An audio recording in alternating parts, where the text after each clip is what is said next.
types de pensée selon Émile Coué. Alors ça, c'est très important. Et ça, vous pouvez l'expliquer à vos patients. Ça va permettre d'accélérer le processus. Émile Coué disait qu'il y avait la volonté et l'imagination. Aujourd'hui, on parle de conscient et de subconscient. Pour certaines écoles, on parle d'inconscient, en regroupant conscient et inconscient, subconscient. La volonté, c'est la partie consciente. Et si tu veux quelque chose, premier type de pensée, et que tu imagines que ça va marcher, eh bien, le succès est assuré.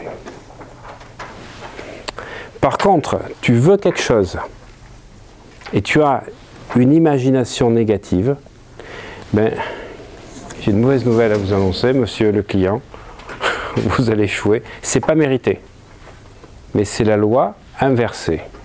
Autrement dit, ce que disait Émile Coué, c'est l'imagination qui l'emporte toujours sur la volonté quand il y a un conflit.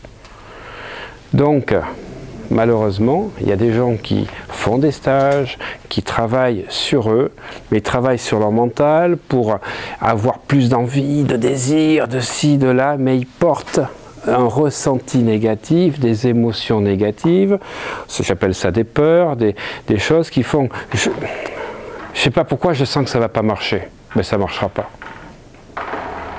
Henry Ford disait que vous croyez que ça va marcher ou que vous croyez que ça ne va pas marcher, dans les deux cas vous avez raison.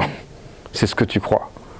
Donc, ce que je veux expliquer, c'est que malheureusement, on a des gens, alors malheureusement, ou heureusement, mais par rapport à la deuxième catégorie, qui eux, effectivement, ici, pardon, n'ont pas une volonté positive, ils se laissent aller, ils sont un peu rêveurs, flemmards, mais alors, ils sont tout le temps en train de rêver, qu'ils ont une réussite extraordinaire, que ça va marcher, eh bien là, le succès, il n'est pas mérité, mais il sera au rendez-vous. Alors que dans ce cas-là, tu as un échec qui n'est pas mérité. Donc tout se joue dans cette partie subconsciente, cette partie imagination. Et pour moi, c'est un des gros enseignements qu'il faut avoir pour comprendre pourquoi le développement personnel est un engouement extraordinaire au départ pour ceux qui le découvrent et qui est très frustrant au bout de 2 ou 3 années. Parce qu'on a cru qu'on pouvait créer la vie que l'on voulait. Mais non, on crée la vie que l'on peut imaginer. Et je reviens sur la traduction du livre « Réfléchissez et devenez riche » de Napoléon Hill. Sachez que la première traduction, c'était pas ça le titre, et elle était plus exacte, c'était « Pensez et devenez riche ». Le mot « réfléchissez et devenez riche », moi quand je l'ai acheté, il y a maintenant 25 ou 26 ans, c'est en 92 ou 93, c'était, je pensais qu'il y avait une stratégie à opérer. Tu vois, réfléchissez, Non, en fait, c'est la façon de penser. Et penser devenir riche, je trouve que c'est plus intelligent. Ça correspond plus à la, enfin, plus intelligent, plus à la réalité. Donc en fait, chaque fois que tu penses, est-ce que tu as l'image et le ressenti qui correspondent?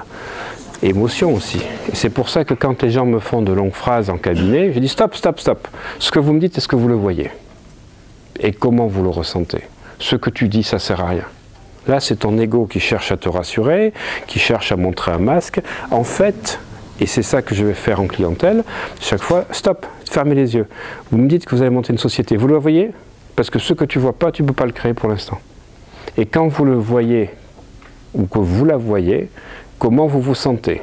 Sur une échelle de 0 à 10, les émotions, les sensations. C'est d'aligner image, sensation, émotion, et tout ce que tu peux vouloir avec ta volonté ne vaut rien si ton imagination est contraire. Et ça, c'est l'échec assuré. Par contre, là, on ne peut rien faire pour ceux qui ont la pensée négative et l'imagination négative. Là, ça ne sert à rien. Et je dis, c'est malheureusement des caliméros. Ce sont des gens, ils ne vont pas avoir de chance parce que du coup, ils ne sont pas dans l'attraction de ce qu'il faut. Ça, c'est important à comprendre pour soi, mais c'est surtout très important de faire, tu vois, un schéma comme ça qui permet d'expliquer aux gens pourquoi ils n'ont pas les résultats qu'ils souhaitent. Parce que si tu veux plus d'argent et que tu es toujours en train de critiquer les gens qui ont de l'argent, ou que tu dis, moi dans ma famille on n'a jamais eu d'argent, etc., ou on est que le bonheur ne fait pas, l'argent ne fait pas le bonheur, et bien tu te situes dans une imagination, on va dire, inconsciente négative, qui va neutraliser tout ce que tu veux. C'est bon ?